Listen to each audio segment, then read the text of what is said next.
On July 17, 2000, Richard Alessandri, a wealthy supermarket boss, is shot in his sleep. Against him, I felt his blood pouring out. It was monstrous. Everything points to a burglary gone wrong. Their assets were close to 3 million euros. But the police are surprised to find no signs of a break-in. From this point on, they're convinced this tragedy happened behind closed doors. Is it possible that Edwige Alessandri killed her husband? I think she's quite capable of that. She's a monster. She's a monster. In police custody, the eldest son, Johan, accuses his mother. I told them that I saw my mom pull a gun on him. Despite the lack of evidence, Edwige Alessandri is convicted for the murder of her husband. I thought, this isn't possible. I'll never get out. But today, Edwige Alessandri is fighting with her children to prove her innocence. The right people were never charged. The three of us are fighting, and that's why. I will win this fight. I will win. I'll die innocent. Even if it takes me until my last breath, I'll be exonerated. Jean-Marc Bloch, former chief of the Versailles and Aedes police departments, and Negar Haedi, a criminal lawyer, will join us to look back on the case.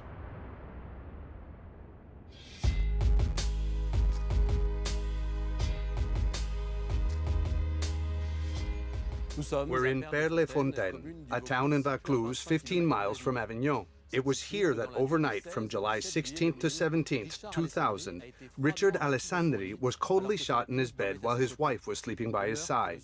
The murder of this 42-year-old business manager led to an investigation with multiple twists and turns. His wife, Edwige Alessandri, was convicted of the crime. However, she has never stopped protesting her innocence. Engaged for years in a relentless fight to try and identify her husband's killer, Edwige Alessandri, supported by her two sons, hopes today for a retrial. We're looking back at an exceptional case where the violence of the crime is matched only by the determination of a woman who claims she was wrongly accused.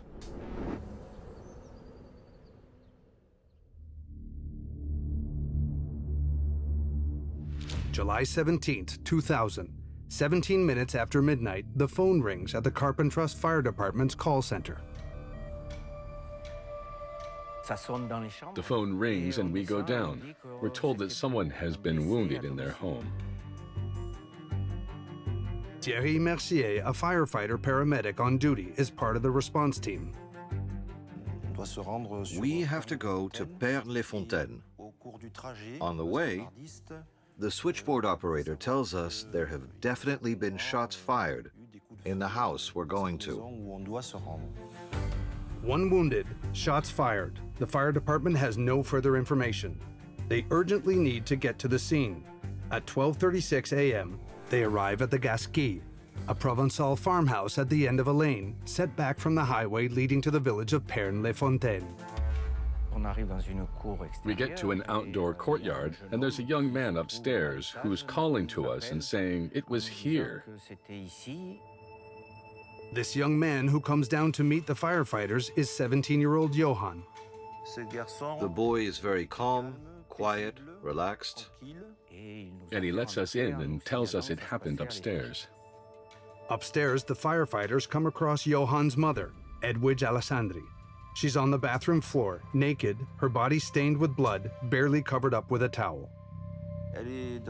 She's in a state of shock and drenched with sweat. There's blood on her shoulder, and she's screaming. She's crying and saying, "They killed Richard." They killed Richard. Edwige Alessandri keeps repeating this phrase. Richard, her husband, has been shot. Stupefied and incoherent, Edwige Alessandri is unable to say more. I was in a state of shock. When the firefighters arrived, they saw me naked. They saw me covered in blood. They asked me to go take a shower, so I quickly got into the shower. At the same time, the firefighters enter the master bedroom. In the bedroom, there's a smell of gunpowder, mixed with a strong smell of blood. Richard Alessandri, 42 years old, lies motionless on his bed in a pool of blood. Immediately, the doctor and the paramedic try to help him. I lift the sheet The doctor puts the stethoscope over his heart. He doesn't find a pulse. And he says, well, there's nothing we can do. He's dead. The firefighters announce Richard Alessandri's death. Edwige Alessandri comes out of the shower. As she gradually recovers her spirits, she worries about the absence of her youngest son, 12-year-old Bryce. I can't see Bryce. I'm thinking, where's Bryce? Where is he? I tell Johan, go look for your brother. Where's your brother? Where's your brother? Since he wasn't showing up, I thought he was in his room. He was under his quilt or something. Bryce is not in bed. The anxiety increases, but the young boy is soon discovered in the living room. I see loads of people. I'm still half asleep. I don't fully understand. Bryce knows nothing about the tragedy that has just occurred. He goes to his parents' room. And I think that's when they tell me what's happened. And I start to understand. Bryce wants to enter his parents' room, but the firefighters refuse. They want to protect him from the terrible sight of his dead father. Edwige Alessandri tries to comfort her son. He's completely dumbfounded. She tries to hold him and get him to talk. She talks to him like a mother talking to her child who's scared and has just learned of his father's death.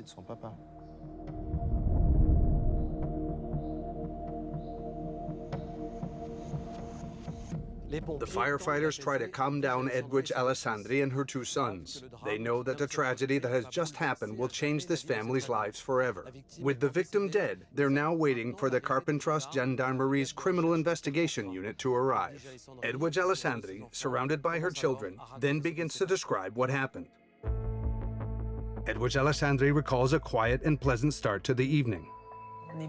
We went up to bed, we watched TV, and then we made love. And then everything turned upside down. Everything turned upside down when at around midnight, Edwige Alessandri woke with a start. I see Richard getting up, a shadow very close to the bed. 2 gunshots. Yes, I remember that very well. In a split second, the mother and wife realizes with horror that a man has entered their room with a shotgun. When the gun fires, I feel like I'm blown into the wall. I curl up in a ball, I get into the position thinking, I'm gonna get shot and it's gonna hurt. Terrified, Edwige Alessandri curls up next to her husband's body. That's when she realizes that there are several assailants in her bedroom. I heard someone say, shit, the gun's gone off. Get out, everyone, get out. And then silence.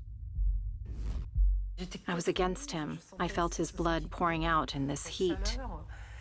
And then to see him lying there, motionless, blood on his face, it was monstrous.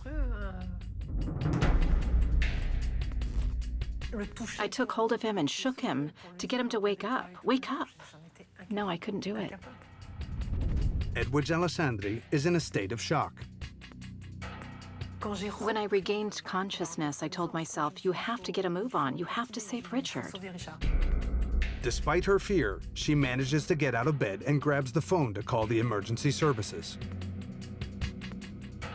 I'm naked.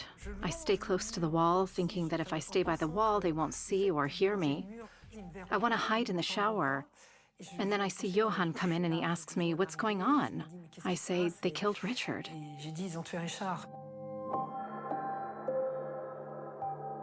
Johan, Edwige's son from her first marriage, stays by his mother's side as they call the emergency services. It's a terrible experience for the 17-year-old boy. She looked so distraught, so scared, that I tried to take control of the situation a little bit. She struggled to actually explain to the emergency services where we lived. And so I took the phone from her pretty quickly to explain to the emergency services as best I could.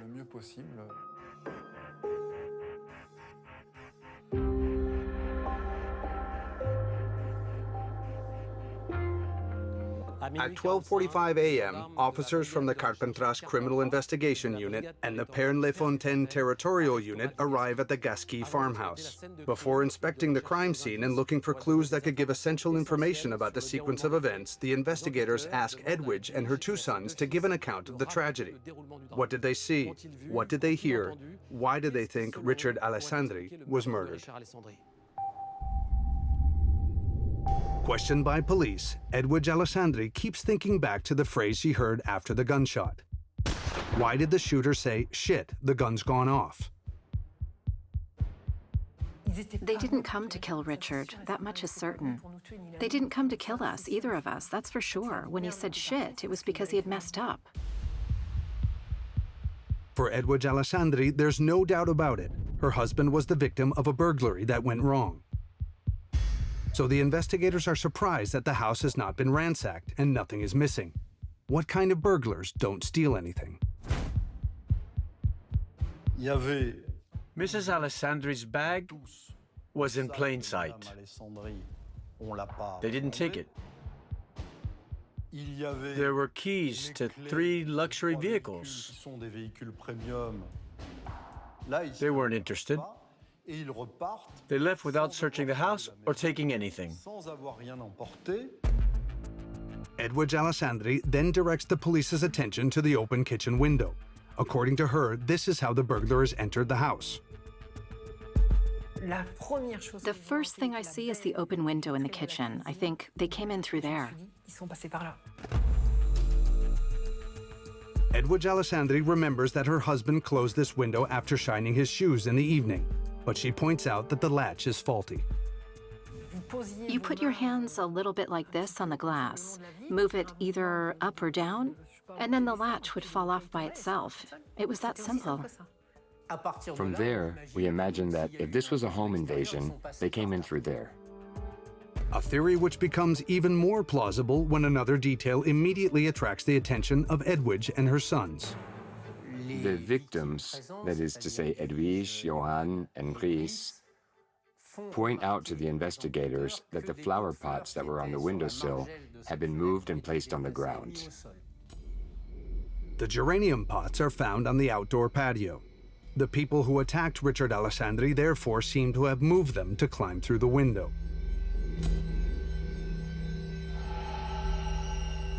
Johan then points to what appear to be footsteps on the staircase. Straight away, we pointed out the things that stood out to us, because they weren't our doing. Plant residue is found on the staircase, which presumably could have been left by people who went up and ran back down. Plant residue made up of earth, a leaf, and a geranium flower. The investigators now question Johan, Richard Alessandri's stepson. He says he got home at around 9 p.m. after a weekend by the sea with his girlfriend. He says he went to bed early and adds that he was sleeping soundly at the time of the murder. Johan was in his room, which is at the other end of the corridor from his parents' room. He says he heard some kind of noise. He thought it was a shutter slamming in the wind, and he said that was when he woke up. I leave my room, I come out of the door, and then I see my mom on the left, at the end of the corridor, in the master bedroom's bathroom. Obviously, something serious has happened. He sees his mother covered in blood and calling for help. The 17-year-old did not cross paths with the assailants. A noise like a slamming shutter. Then his mother in tears, covered in blood. That's all he can report. The gendarme then questioned Bryce, his 12-year-old brother. Bryce explains that he went upstairs to sleep in his room. He couldn't sleep. He went back down to the living room. He sat down in front of the TV, and he fell asleep in front of the TV. The shot did not wake Bryce up. What I remember is the flashing blue lights waking me up. The 12-year-old therefore saw and heard nothing. So ultimately, he's the one with the least information about what may have happened that night. It has already been 1 hour since the murder. Michel Baron, a friend of the Alessandri couple who has been informed of the tragedy, arrives at the Gasquet. He immediately tries to comfort Edwige. She's devastated. She's just lost the love of her life.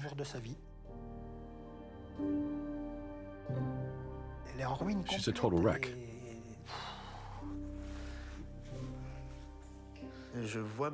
I saw my mother sitting in a chair with a doctor. I don't know if she had already taken sedatives.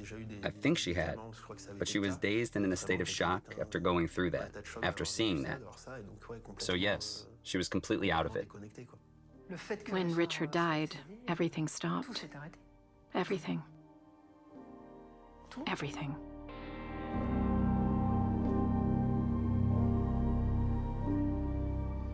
The circumstances of Richard Alessandri's murder are particularly awful. The killer surprised him in his sleep. The husband and father barely had time to understand what was happening to him. His wife, who witnessed the murder, gave the investigators crucial information. She claims to have heard a male voice say, "Shit, the gun's gone off. Get out, everyone." Jean-Marc, what do you think these words tell us? They tell us at least two things. First of all, that the killer is a man, that's clear.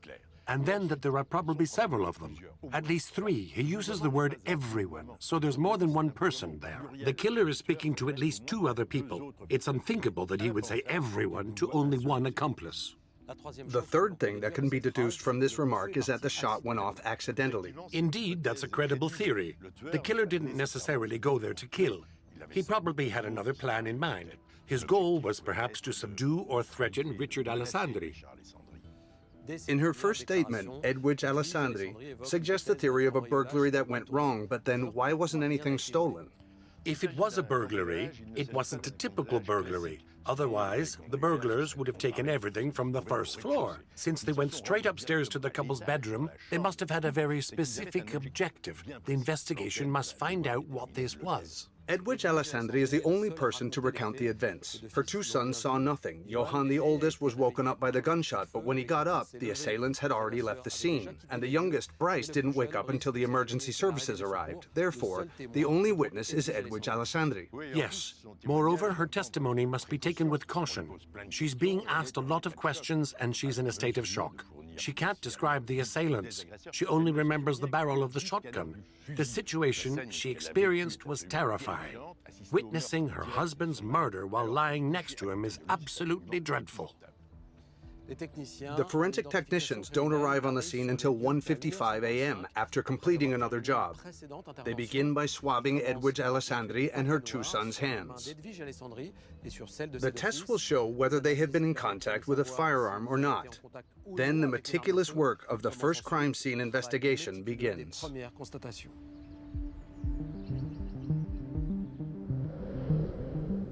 The Gasqui, the Alessandri's house, is hidden in the middle of agricultural fields, which means that to get there you have to take a small path that only leads to his house. The building is old. Downstairs there are living quarters, upstairs there are the bedrooms.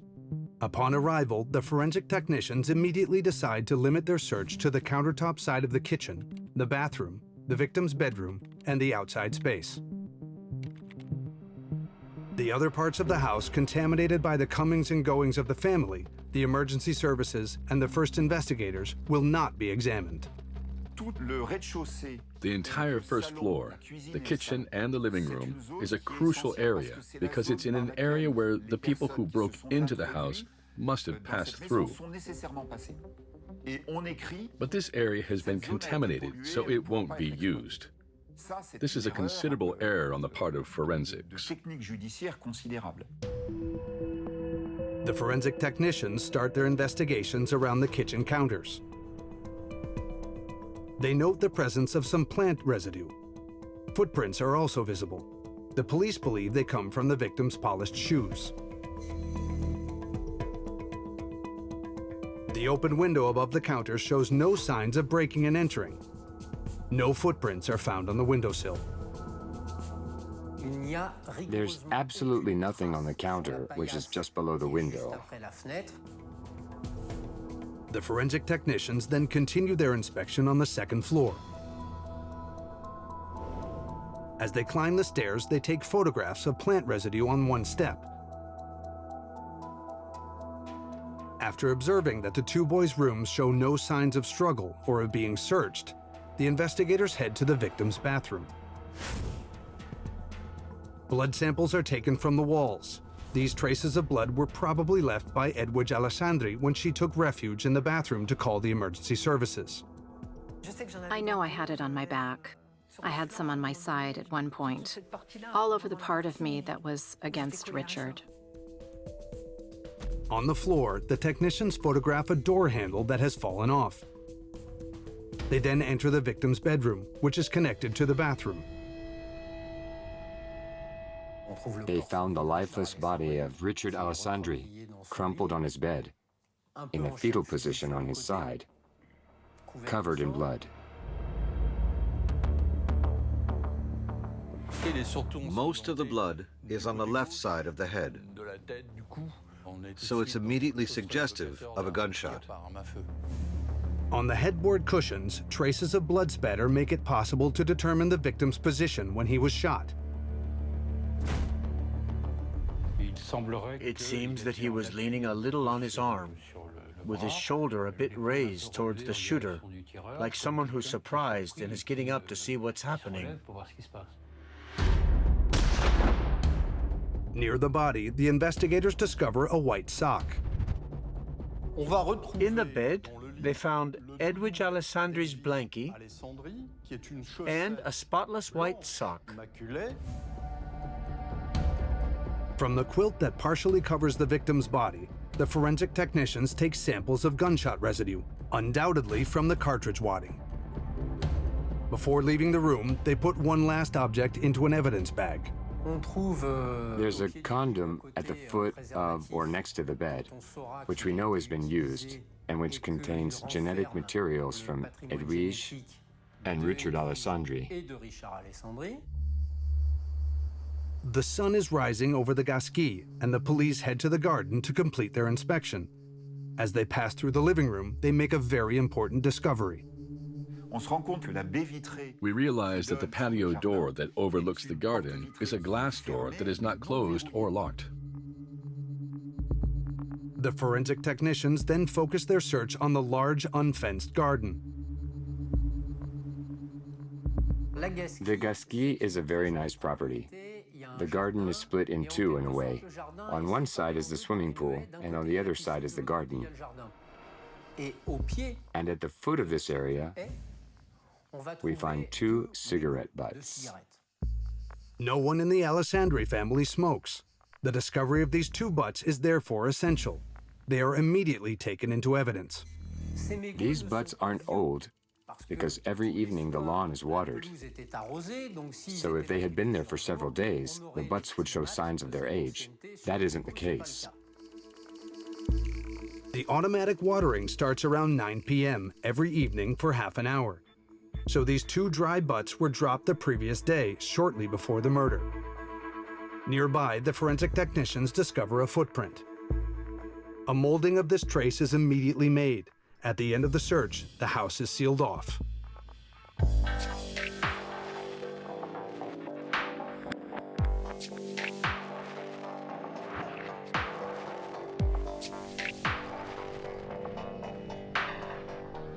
It's surprising to learn that even before starting their inspection, the forensic technicians decided not to work in every part of the house.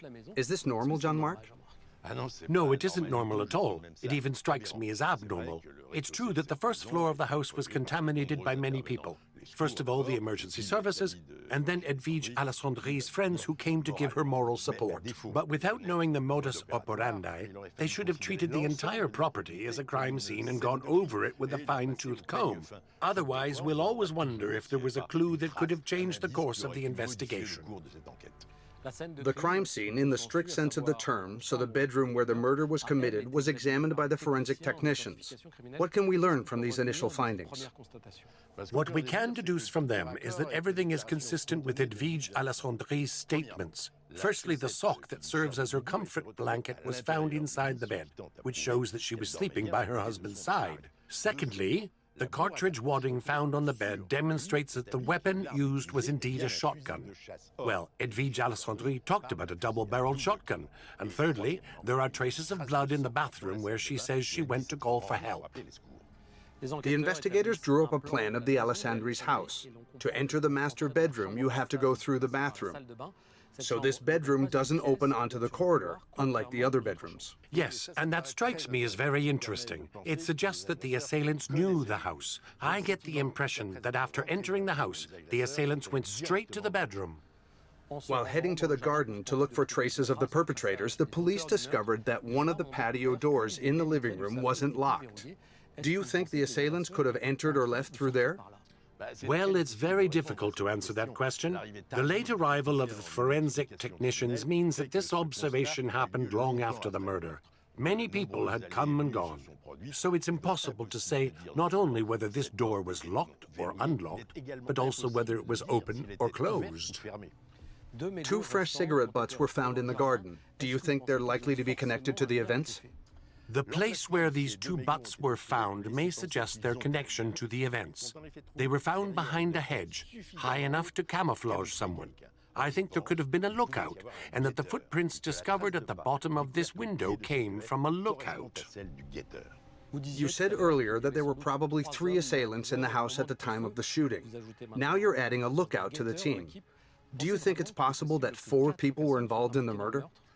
Yes, it's not uncommon for criminals to act in groups. These teams are formed to carry out a specific attack. This seems to confirm what I said earlier, that this was probably not a simple burglary, but a more sophisticated operation. When criminals work in groups, it's an advantage for the police, because the more of them there are, the more information spreads. Richard Alessandri's autopsy was carried out in Avignon. The medical examiner concluded that he was shot fatally at close range. The bullet penetrated the left shoulder and passed through into the victim's skull. The samples from the crime scene revealed that the murder weapon was a 12-gauge firearm. Is this a common gauge? This is an extremely common gauge, so it doesn't tell us anything about the perpetrator's profile. However, the fact that the bullet first hit the victim's shoulder proves that it was an accidental shooting. Remember, Richard Alessandri was asleep at the time of the shooting, so it would have been easy to aim and hit a directly fatal area. The police will now begin their character investigation. They want to know who the victim was, to try and understand who could have had it in for him. Richard Alessandri was 42 years old. His family and friends describe a man who was proud of his success, happy and charismatic. First of all, he was handsome. He was tall, well-built, and a bit dark and brooding. I called him Richard the Magnificent. That was him. When he was there, he shone. There was no doubt it was Richard and not someone else.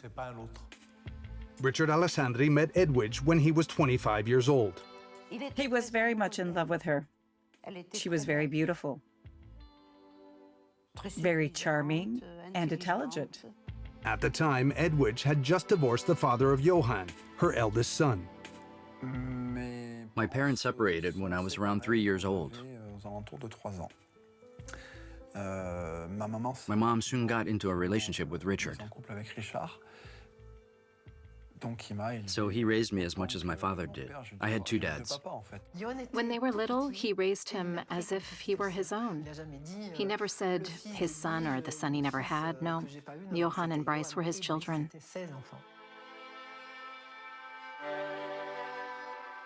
By the age of 11, I'd already learned to drive a car. I'd already flown a helicopter. We went sailing on vacation. He was always there. For sure, when we did something stupid, we caught hell for it. He taught us good manners. We shouldn't act up. We had to fall into line. Richard Alessandri never stood for laziness or frivolity. He was the ultimate golden boy. He did everything himself. He was very ambitious, and he had an unbelievable work ethic. His wife shared his thirst for success. His desire to win, his desire to succeed. All that was what I loved. It totally suited me. I'm like that. I've always wanted to be successful in life. Socially, professionally, we were similar in that way. In July 1989, the couple opened their first Intermarché store near Clermont-Ferrand. Clermont-Ferrand was very hard, very hard. Financially, it was a real struggle. We weren't from the region. Richard found it hard to fit in because he was from the south. He had an accent. It was very difficult. In 1995, they sold their first store to buy another in Pernes-les-Fontaines. He had a lot of energy, and he was very good and very demanding. He was a boss who made you work and get things done. Afterwards, he was very grateful too. The proof was in the pudding. The store sales were skyrocketing, so he had very good methods. Our efforts were immediately rewarded. We started earning a lot of money. I must say, a lot of money. And we were the happiest people in the world. After that, what we experienced, it was extraordinary for us.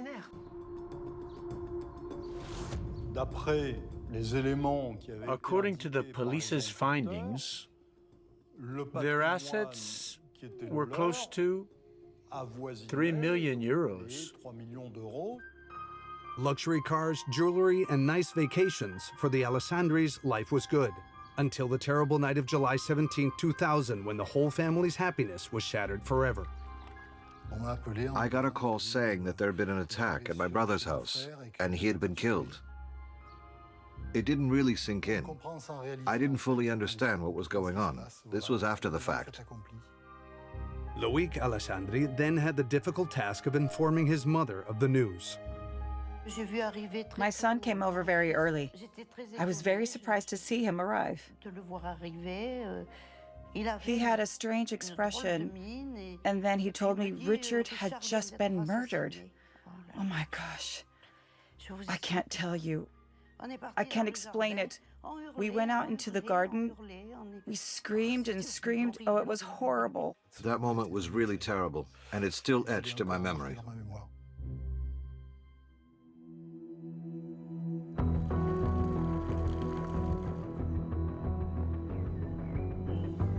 Richard Alessandri was apparently a happy man and an attentive and strict father. The police have also found out interesting information about his professional accomplishments. They know that financial prosperity can arouse jealousy. They soon learned that on the weekend of the murder, Richard Alessandri had earned a lot of money.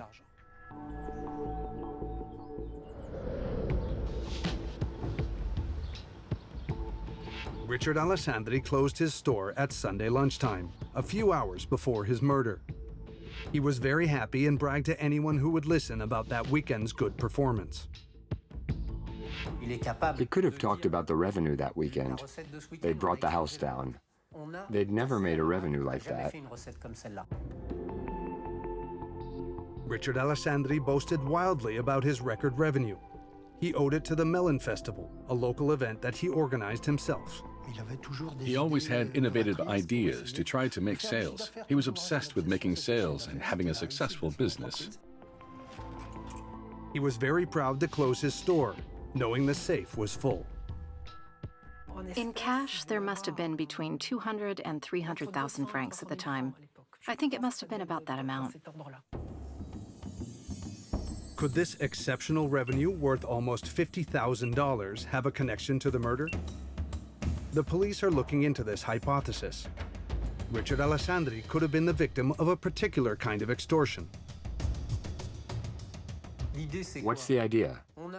Several people come at night to the Intermarché boss's family home. Some of the criminals stay and take the family hostage. Another person takes the company owner. They go to the supermarket, open the safes, make off with the money, and release the family once the deed is done. According to Michel Baron, the manager of an Intermarché store, this scenario is perfectly believable. We know what happens with extortion. They attack you at home, take you to the safe, to open the safe and take the contents. It happened to my first boss in Hayeres. The police wonder who knew that the supermarket safe was full of cash. The whole store knew about it. I mean, the staff were motivated by these sales figures. There was transparency with the staff. Everyone could see the figures on the computer. We never hid anything. The investigators turned their attention to the supermarket employees, and they learned that a 17-year-old intern never returned to work after Richard Alessandri's death. He was never seen again. He never came back to the store. I think he never even came to get his paycheck. The police try to find out who this young man is. They realize that they already know his name. They already know him because he was involved in another case, or he actually provided a third party with a weapon that allowed this third party to murder one of his classmates. On July 28, 2011, the day after the murder, the investigators decide to search the suspect's home. When they arrive, articles about Richard Alessandri's murder are pinned up on the wall. It's a bit unsettling. In the young man's bedroom, the police find 12-gauge cartridges, like the ones that killed Richard Alessandri. The search continues, and a pair of sneakers is found. At first glance, the print on the soles of these sneakers could match the footprints found at the Alessandris. The shoes are taken as evidence. The pattern on the soles and the size of the sneakers correspond to the footprint found in the garden. However, no formal examination is requested. A police officer says he has examined the shoes and that their state of wear doesn't match the footprint that was left by the hedge of the Alessandris. The young man is taken to the Carpentras police station. He denies any involvement in the murder, and there is no conclusive material evidence against him. This young man is released, and no more investigations into him are carried out in any way whatsoever. There you go. The investigators consider that these elements may be troubling, but they're not conclusive.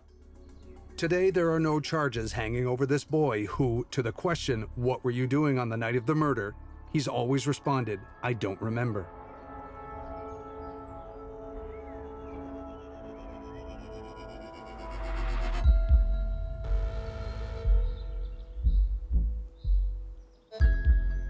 Richard Alessandri was killed on a Sunday evening after achieving excellent sales figures that weekend. The investigators established that the revenue was inside the supermarket's safe.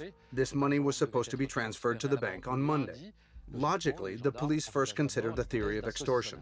Yes, and rightly so. We can consider the following scenario. The attackers would have gone to the Gasquet property to force Richard Alessandri to lead them to his store and open the safe for them. To do this, the team of criminals would have split into two. One team would have gone with Richard Alessandri to his store. Another team would have held the rest of the family hostage at his home. Once the money is collected, the criminals flee while leaving the hostages to free themselves. If we stick to this theory, the assailants would have gone straight to the bedroom to subdue Richard Alessandri, the one most capable of putting up a fight. And the gunshot would have been fired accidentally? Yes, if we analyze the facts, this theory is not implausible at all. This type of home invasion is not so rare.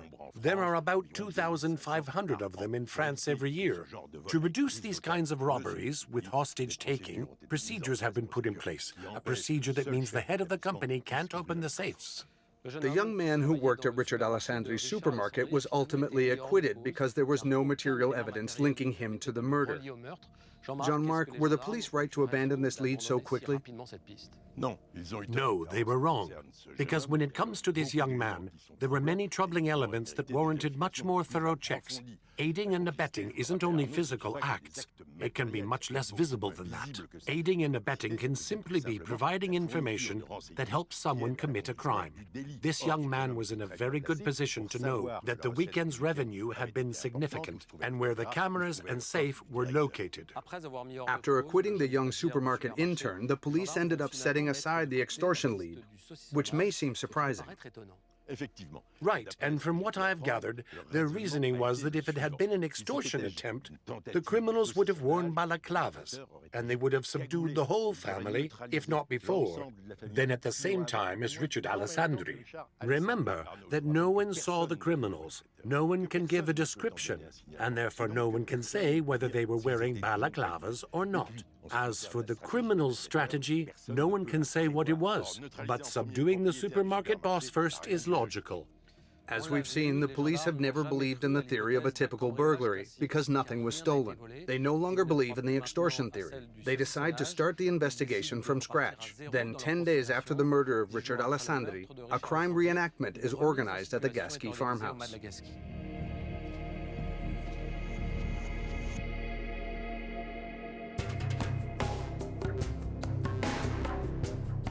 The Carpentras Criminal Investigation Unit want to understand how Richard Alessandri's killers broke into the house. Could they have come in through the kitchen window? The reenactment in July, immediately after the events, involved asking several police officers to go through the window that was open. It was found that these officers inevitably left footprints. That doesn't fit with the initial findings, since no footprints were discovered. The investigators then go back over the photographs taken during the first search. While studying the photographs of the plant residue found on a step, they notice that, strangely, the geranium petals are intact. The flower petals that were discovered couldn't have been brought in by the perpetrators, who had entered from outside, because if something is carried in on the shoes, it inevitably gets crushed. The plant residue, which seems to have been deliberately placed inside the house, doesn't point to an intruder. A completely new scenario begins to take seed in the investigators' minds. The theory the police came up with at that moment is straightforward. This was staged. From that point, they were convinced, I'm telling you, that there were no intruders and that this tragedy happened behind closed doors and the culprit was in the house. This is the turning point of the investigation. The police are now convinced that Edwige, Johan, and Bryce are hiding something. From the moment they have this conviction, they get to it and look back over everything.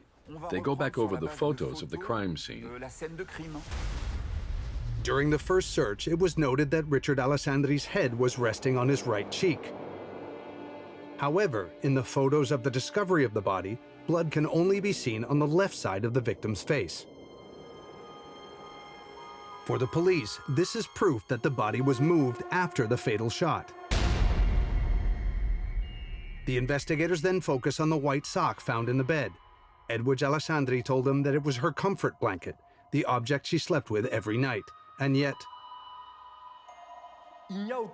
There's no trace of blood, not the slightest blood stain, even though the place where he was discovered would have been a bloodbath. The police wonder if it was placed there after the shooting. A moved body, an altered crime scene. The investigators no longer believe a word of Edwige and her son's statements.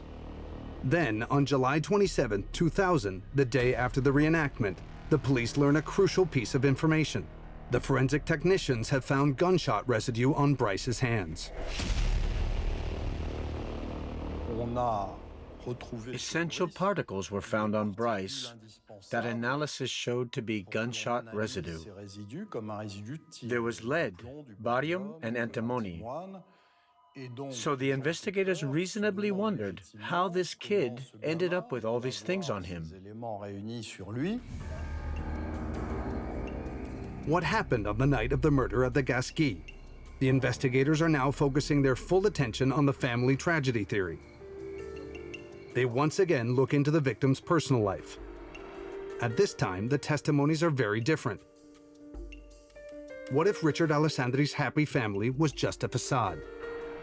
I didn't think they were a very harmonious couple. They were a couple with a lot of rivalries. There was a lot of tension. Oh, yes. Oh, my gosh. It was horrible. They were constantly arguing. I think they were on the verge of splitting up.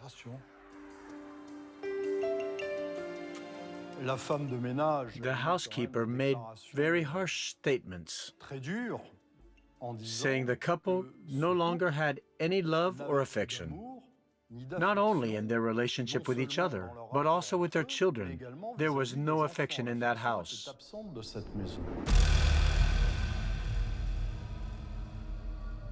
Johan's girlfriend states that on the night of the incident, the young man was afraid to go home. Johan had gone away for the weekend without obtaining his stepfather's permission.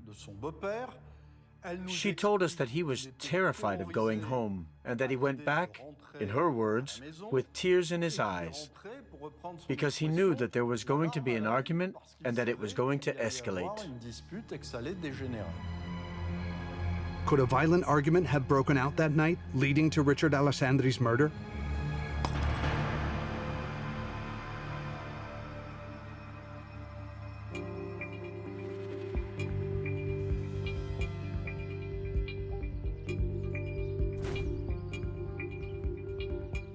Edwige Alessandri and her two sons don't know it yet, but the police now suspect them of falsifying the crime scene.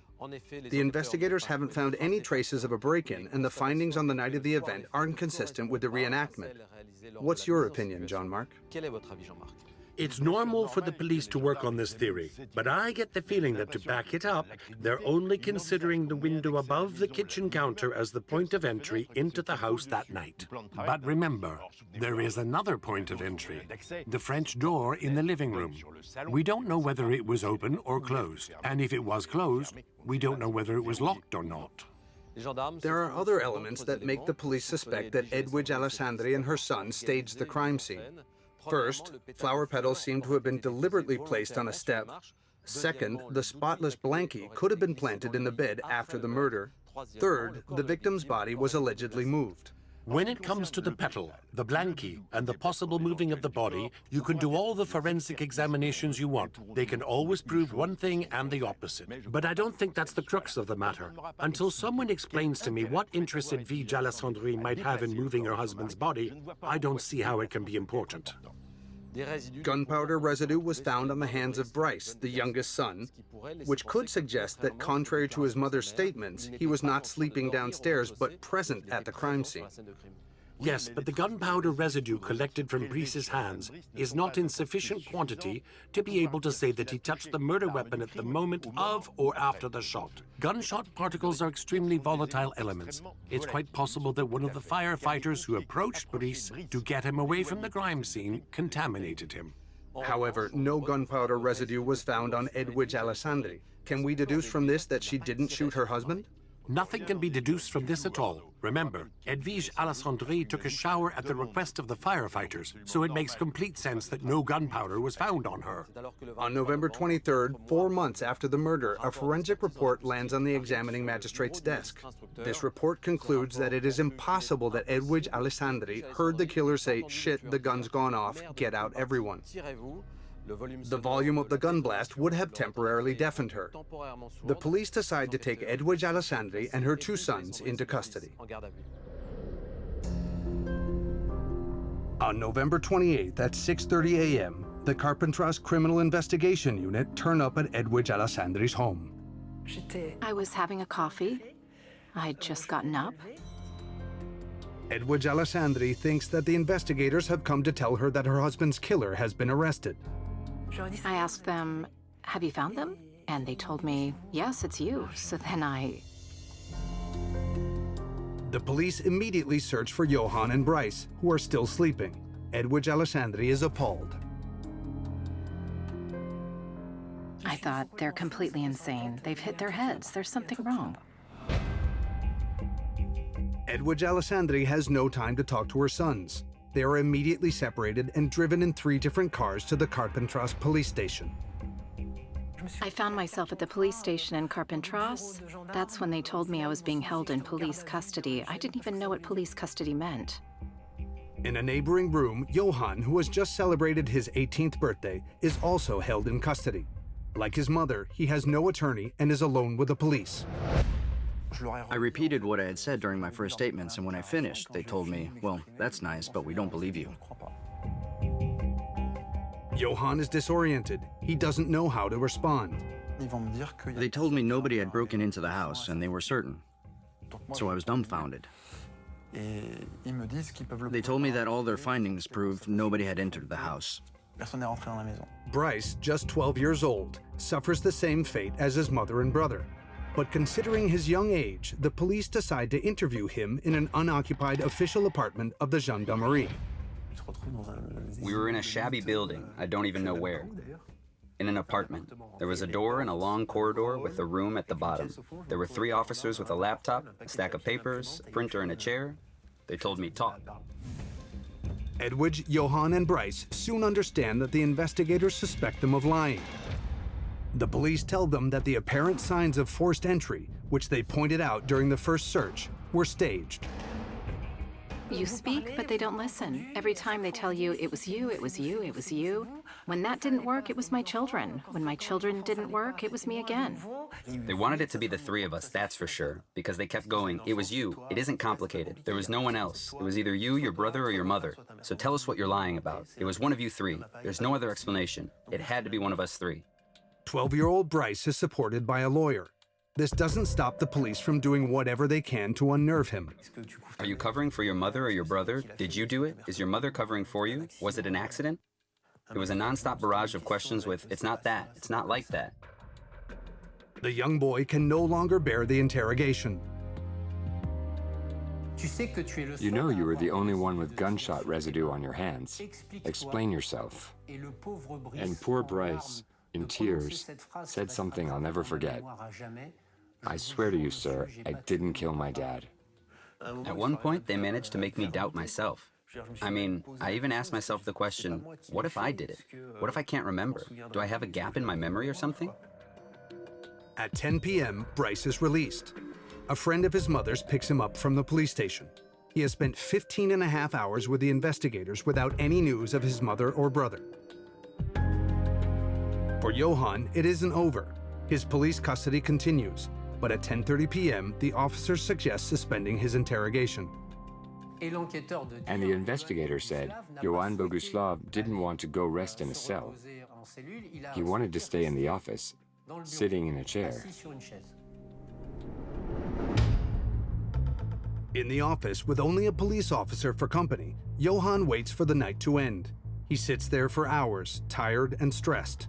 At 4:30 a.m., he asks to be questioned again. Johan Boguslav turns to him and says, I need to free my conscience. I need to tell you what happened. Then he explains that during an argument, his mother shot his stepfather. After 22 hours in police custody, Johan cracks. He gives in and accuses his mother of murdering Richard Alessandri. He states that on the night of the incident, his mother and stepfather had a fight because of his weekend by the sea. He says he went to bed, then was suddenly woken up by a gunshot. He says that he went to the master bedroom. Johan recalls seeing his mother standing by the window. On the bed beside her, Richard Alessandri's body is lying in a pool of blood. He finds his mother, maybe with a gun in her hand, or with the gun right next to her. According to Johan, Bryce then got up. That was when Edwige Alessandri allegedly asked her 2 sons for help. There's been a tragedy, but we have to stick together. Otherwise, we're going to have big problems. That's when they come up with the idea of staging a home invasion that never happened. Johan says that Bryce moved the pots and came up with the idea of putting soil on the stairs. Johan opened the kitchen window and went out to hide the gun in the garden hedge.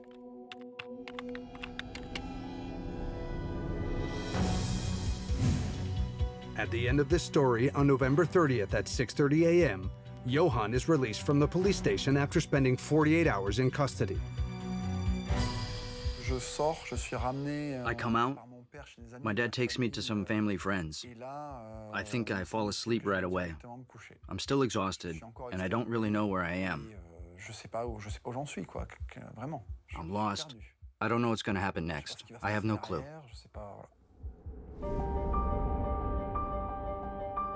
Johan doesn't know yet that his mother has been brought before the examining magistrate to be charged with murder and tampering with a crime scene. They say that Johan accused me, that it was me. And then I tell them that it isn't possible, that what they're saying is wrong. And I think that's when I say to them, I'm smarter than you. I'll show you that it's not true. Edwige Alessandri is incarcerated in the Avignon County Jail. She immediately learns that her children are banned from visiting her.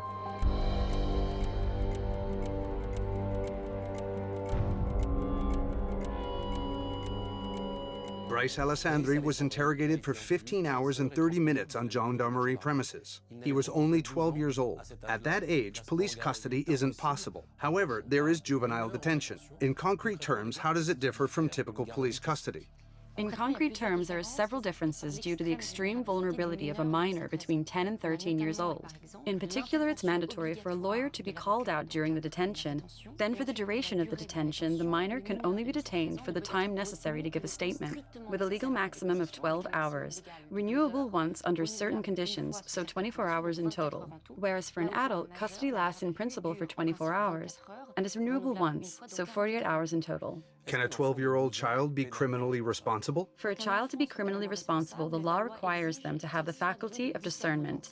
That's the criteria, meaning they must be able to distinguish between right and wrong so they can understand the gravity of their actions. The difficulty is that the law does not set a threshold for the capacity of discernment, so the judges must evaluate it case by case. It's generally observed that this discernment is acquired at around 7 years old, so in theory, a 12-year-old child would be endowed with reason and therefore criminally responsible.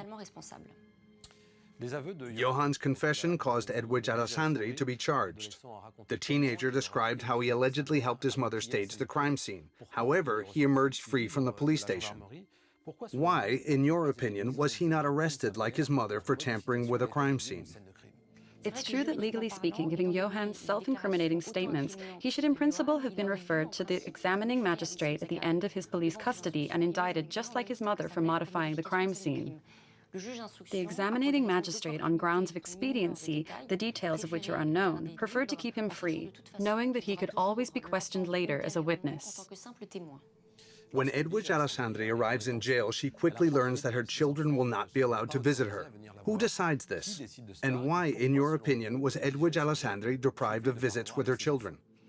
During the investigation, it's the examining magistrate who authorizes or refuses the issuance of visiting permits. In principle, an inmate's family member should be allowed to visit, but there is a possible reason for refusal, and that is the needs of the investigation.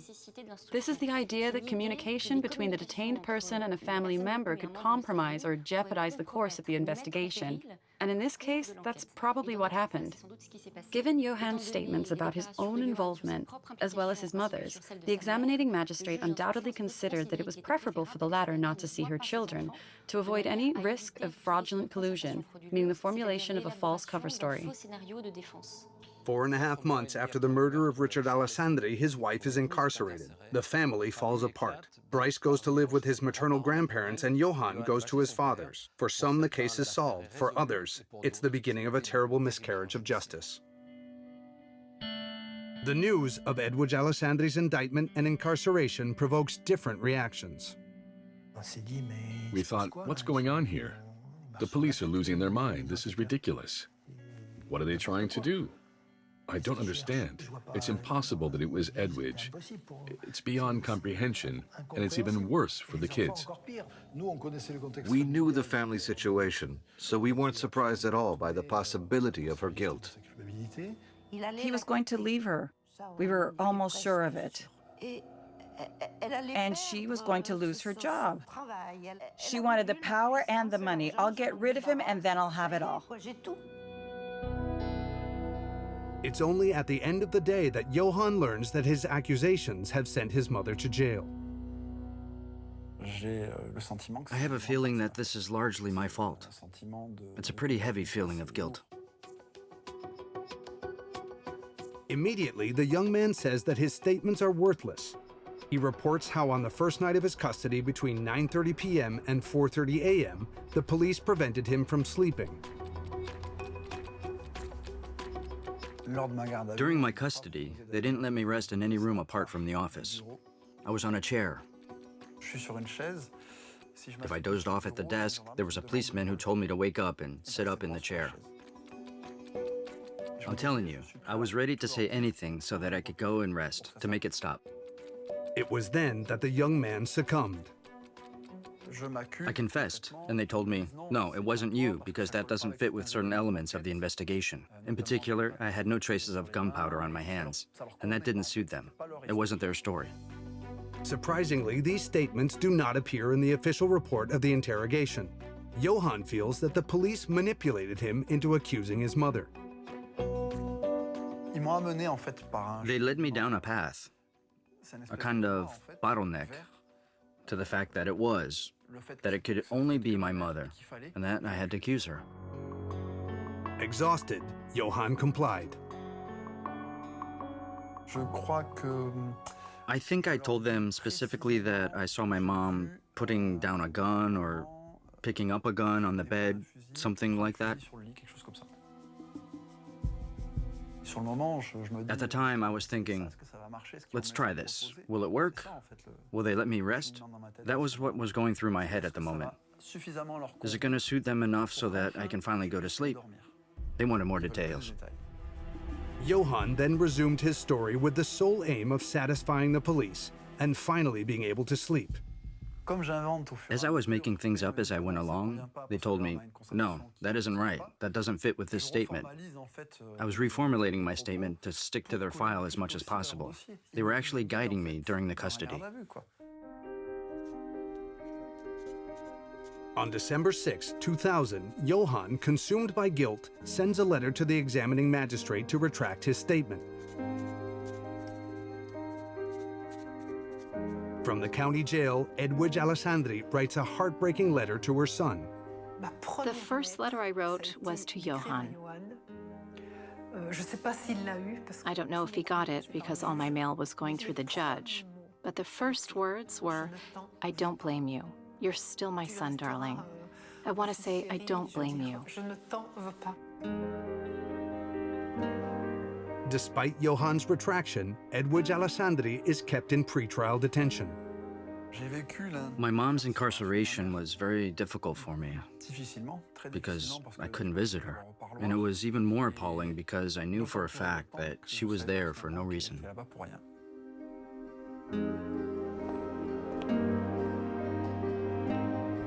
There are times when I feel like crying or breaking everything, but I don't have any power. Johan will not see his mom for 18 months. As for 12-year-old Bryce, he will have to wait 14 months before he gets a visitor's permit. Overnight, we lost our father and then found ourselves truly orphaned. We were really on our own. We didn't have parents anymore.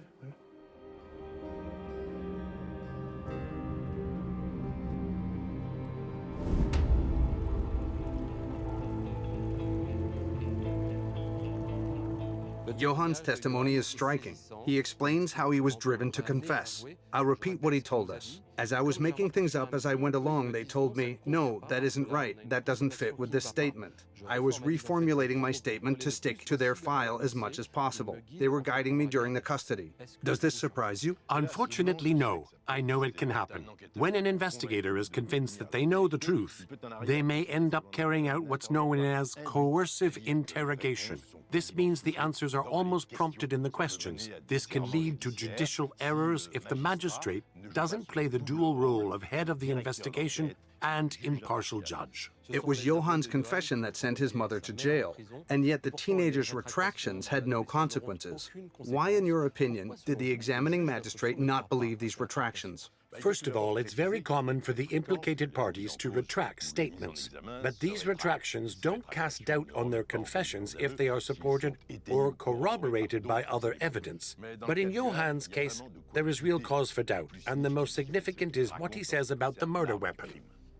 On this subject, while in police custody, Johan said that he hid the murder weapon in the hedge opposite the house. The police decided to go to the scene, but they didn't find the gun. Yes, I would say it was a foregone conclusion, because the hedge in which Johan says he hid the weapon is the one where the police found 2 cigarette butts and footprints. So the hedge was thoroughly searched, and on the night of the events, the weapon wasn't there. How could it be there 4 months later? It's absurd. But how can Edwige Alessandri be charged with killing her husband when the murder weapon hasn't been found? Yes, this element weakens the indictment. That's undeniable. Richard Alessandri died shortly before the emergency services arrived. It's very unlikely that Edwige Alessandri or one of her sons had time to hide the murder weapon, a long gun, a shotgun, apart from on the property, which was thoroughly searched. Deprived of visits from her children and abandoned by her in-laws, Edwige Alessandri takes charge of her defense and makes every effort to prove her innocence.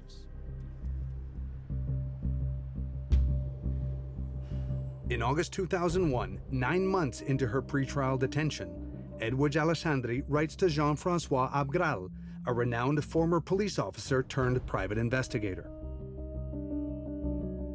She asks him to carry out an investigation to identify her husband's killers.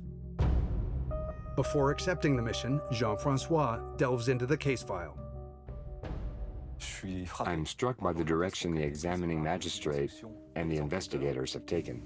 The former police officer decides to go to the Gasquet farmhouse to examine the scene. He quickly concludes that the killers entered through the French door in the living room, the one that wasn't locked from the inside. The head of the investigation's interpretation was that a closed French door can't be opened from the outside, except that he didn't see that it had a handle on the outside. And in my opinion, that's what threw them off. During the entire investigation, they thought no one could get in from there. But then why would the burglars open the kitchen window and move the flower pots that were on the windowsill? Before opening the French door, someone tried to push a small window and removed anything that could get in their way. And then in the end, before he finished, he must have heard one of his accomplices say, "Leave it, this is open." So they went in through another door, they started something on one side, logically, and then came in through another entrance. The burglars would then have gone upstairs to the victim's room. That's where a flower petal would have fallen on a step. Jean-François Abgral explains why this petal was intact. It was something that was under a bag and fell off while they climbed the stairs, rather than a staging. According to the former police officer, the theory of the burglary that went wrong is the only one that stands up to scrutiny. The footprints and the 2 cigarette butts found in the garden are proof that someone entered the property on the night of the incident.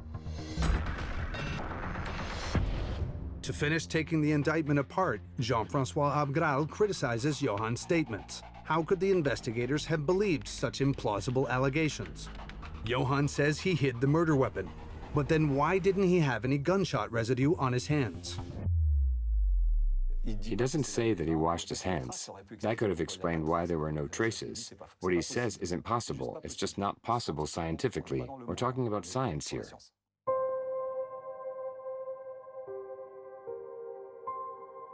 For Jean-François Abgral, it's absolutely unthinkable that Edwige Alessandri shot her husband.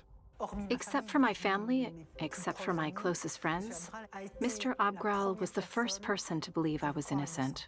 And I thought, finally, someone who understands what happened and who will help me. I often say he saved my life. Jean-François saved my life. He saved my life.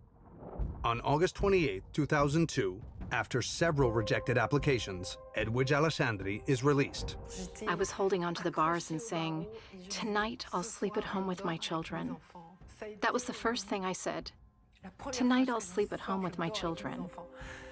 When I was released and they sent me packing, I was there on the sidewalk. I wasn't sure what to do with my bags in my hand. But there was only one thing on my mind. I'm sleeping near my children tonight. I only had that in my mind.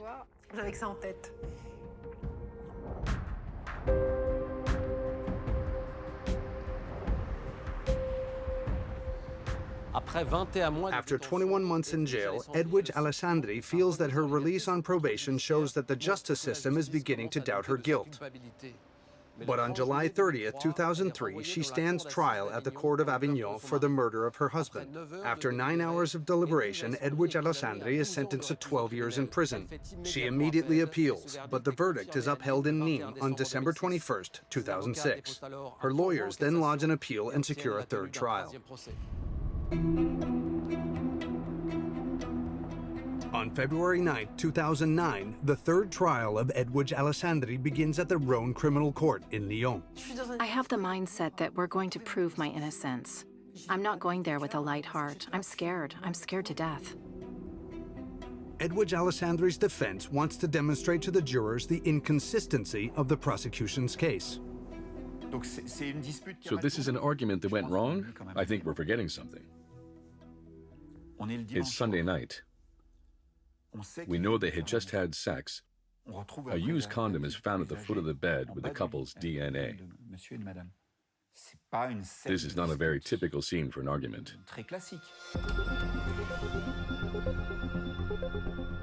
For this last chance of a trial, Edwige Alessandri must prove that she heard the infamous phrase, "Shit, the gun's gone off."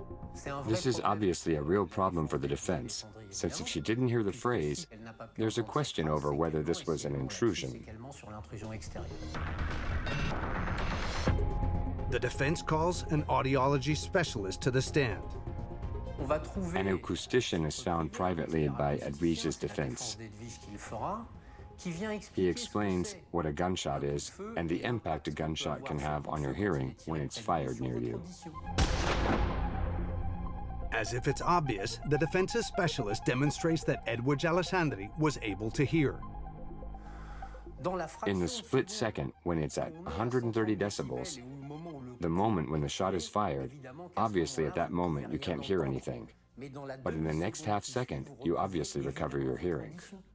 As if all hunters were deaf, as if all the police were deaf, as if all police officers who fired guns were deaf. Anne Marion, juror at the trial of Edwige Alessandri, has given us her testimony. The sound expert proved to us that anyone with normal hearing could, even after a blast, hear a sentence like the one we know and repeat it after the fact. So that means that she didn't lie when she said she heard, "The gun's gone off. Let's get out of here."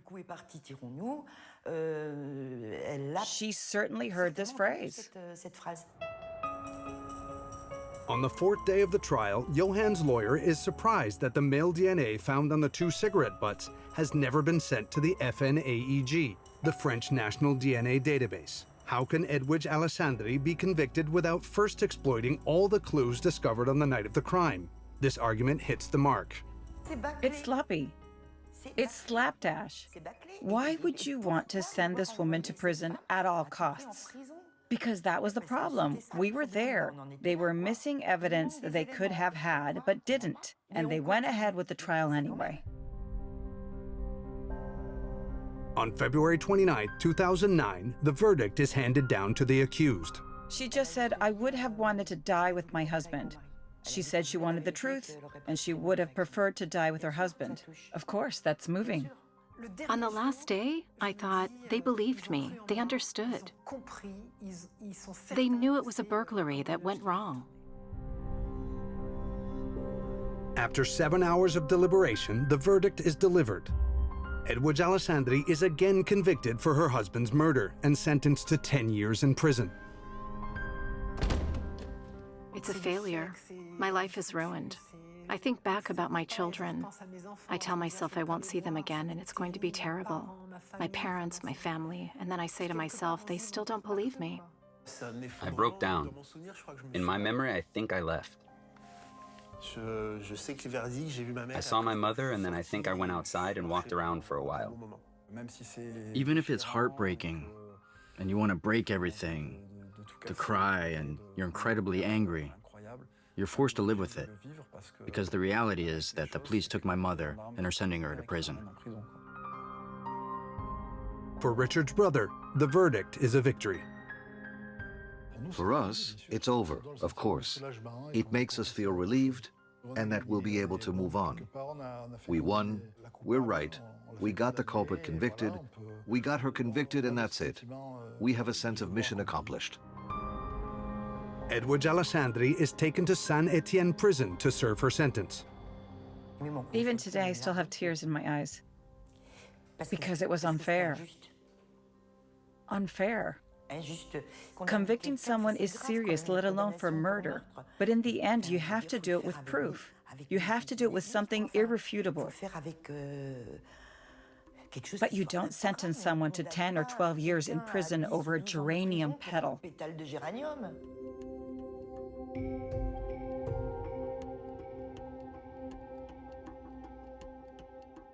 Negar, we must have heard the testimony of one of the jurors in Edwige Alessandri's last trial. We can sense how difficult this experience must have been. How are the jurors chosen for a criminal court? There's a successive and fairly complicated process of drawing lots, but in broad terms, the base is the electoral register. The jurors are therefore French citizens who must be over 23 years old and be able to read and write. A first draw is made of 45 people who are summoned to the first day of the hearing, knowing that any unjustified absence will incur a fine of 3,750 euros. And on the day of the trial, a second draw is carried out, this time to name those who will actually be the jurors. 6 for the first trial and 9 if it's before a court of appeal. We know that deliberations lasted 7 hours. What happens precisely? What role does the president of the court play during this long closed hearing? First, the president plays the role of a kind of legal advisor. They explain the legal difficulties that the case may pose. Then, beyond that, the president of the court is the one who organizes the debates and the round tables. You might imagine that their personality could have an impact on the course of the deliberations. But in practice, that's not entirely accurate. First, the president's voice is equal to all the others, not more. And the jurors themselves are, in general, extremely conscientious, involved, and diligent.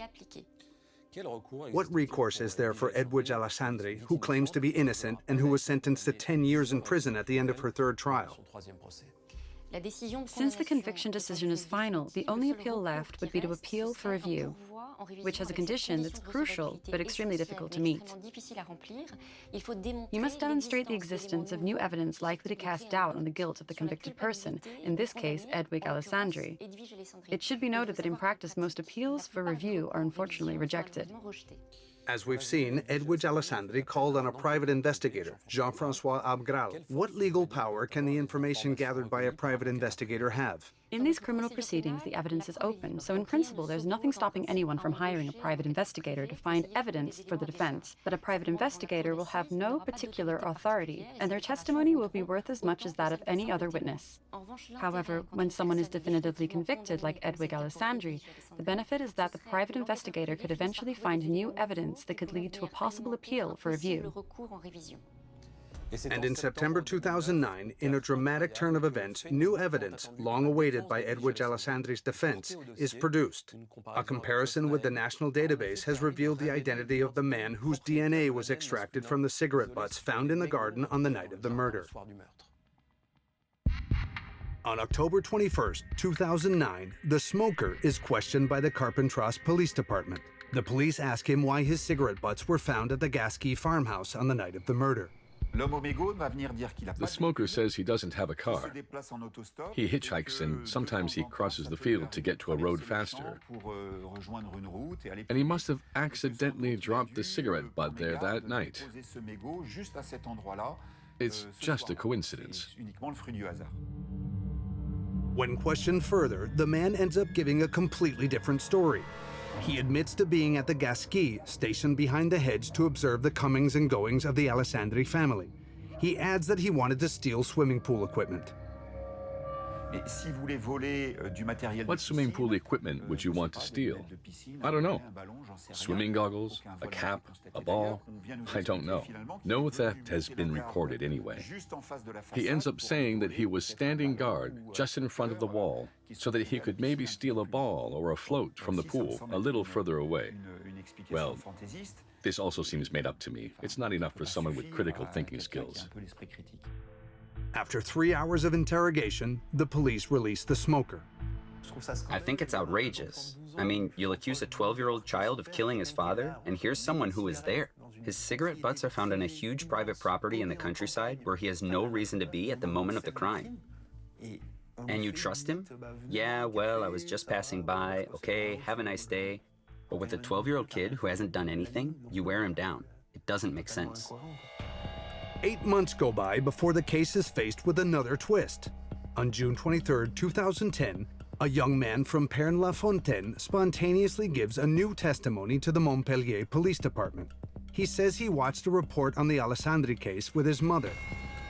At the end of the documentary, she allegedly made an astonishing revelation. She told him, I know she's innocent. What do you mean you know she's innocent? How can you know that? Well, let me tell you. That morning, I was home. And my brother-in-law came in and said he had done the stunt with so-and-so. They had gone there to burgle, to steal from that house. Things had gone wrong, and they had accidentally killed Richard Alessandri. She doesn't name the man who smoked the cigarettes. However, she does give other names. Names known to the police for robberies involving breaking and entering with violence. The investigators wonder if there is a link between these individuals and the one who smoked cigarettes in the Alessandri's garden on the night of the events. The Montpellier Police Department carry out checks. They realize these people do in fact know each other. Either they were convicted together, or they hung out together. Armed with this new evidence, Edwige Alessandri's lawyer files a petition to appeal on September 12, 2012. There are two objectives: to investigate the lead of the smoker and to get a new trial to exonerate Edwige Alessandri. There isn't one without the other. Richard's killers and my mother's innocence are mutually dependent. In a rarely seen event, on October 22, 2012, the Court of Cassation considers that the new evidence gives rise to a legitimate doubt about Edwige Alessandri's guilt and grants the petition to appeal.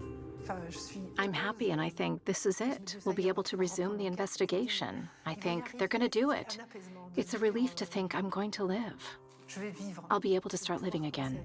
On October 29, 2012, the Montpellier PD is put in charge of the preliminary investigation. Jean-François Abgral, the private investigator hired by Edwige Alessandri, then receives several phone calls from a man claiming to know who killed Richard Alessandri. The two men arranged to meet on January 9, 2013 at a restaurant in Carpentras.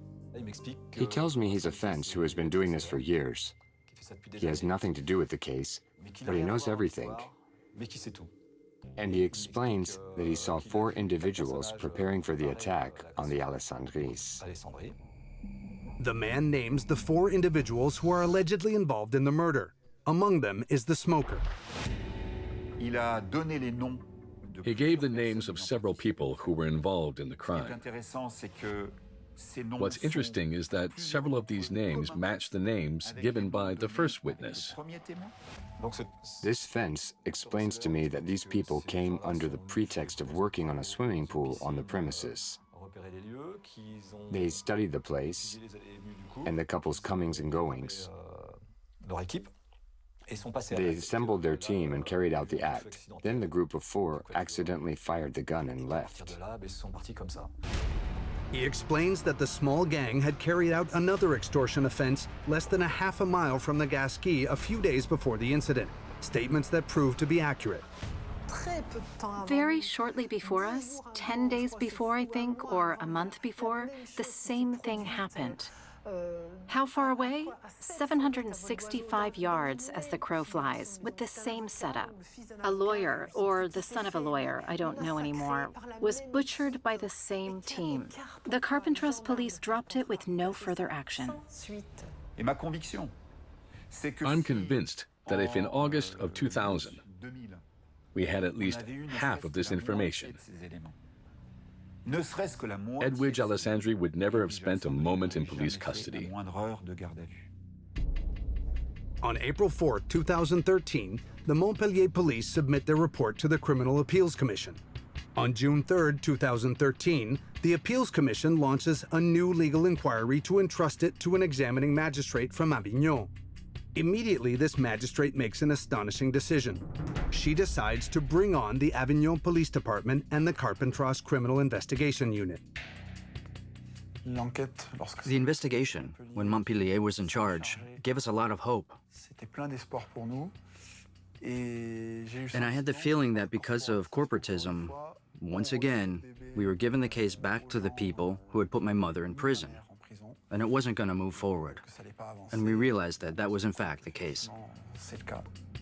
According to Edwige Alessandri's lawyer, the Carpentras police shouldn't carry out this new inquiry because they're the ones who have led the investigation since the case began. They don't want it to succeed. They don't want the investigation to succeed. The smoker and his potential accomplices are taken into custody, but no evidence emerges from the interrogations. It's police custody like you can only dream of. They ask 3 questions, and then it's, "Bye, sir, sorry for bothering you." "It wasn't you, was it? Weren't you there?" No. "Well, okay, that's what we wanted to know, bye." So these police custodies were a little relaxed for some.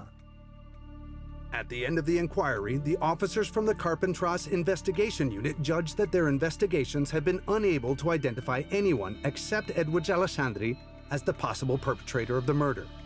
To this day, neither the smoker nor his potential accomplices have been indicted.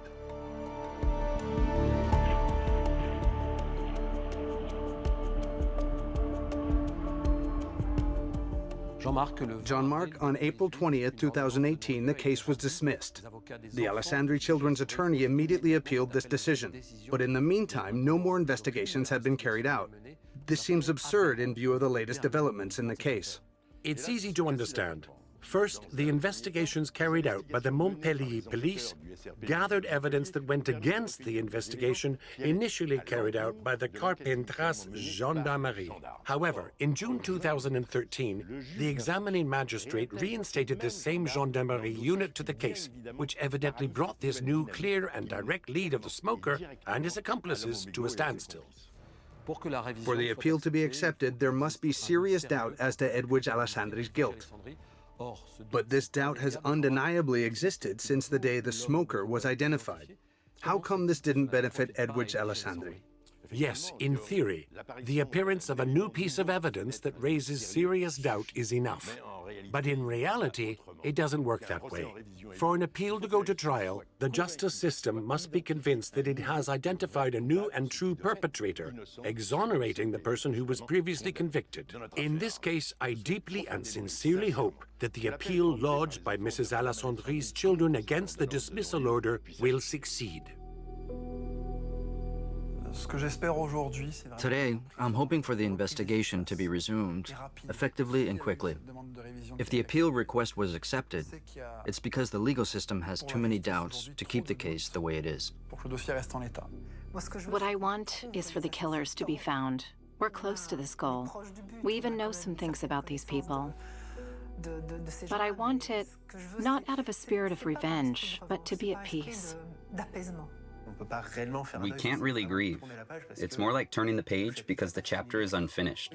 I'm fighting today. The 3 of us are fighting because of that. It's a legal fight Edwige Alessandri has been waging for 18 years, to her 2 sons' admiration. I'm very proud of my mother. I think she's been able to withstand challenges that have sometimes seemed unsurmountable and enormous to me. I don't even know if I could have shown so much fighting spirit. We've gone through it outside. She's gone through it from inside a prison in horrible conditions. I wouldn't be able to do what she's done. I want to win this fight. I'm gonna win. I've always said I'll die innocent. Even if it takes me until my last breath, I will be exonerated. It's coming up on 20 years since Richard Alessandri was shot in his sleep. For his entire family, his murder marked the beginning of a very long nightmare. Accused of the crime, convicted, and imprisoned for almost 4.5 years, his wife, Edwige Alessandri, has always protested her innocence. Today, she could choose to try and forget, but supported by her 2 sons, Bryce and Johan, she is determined to bring the truth to light.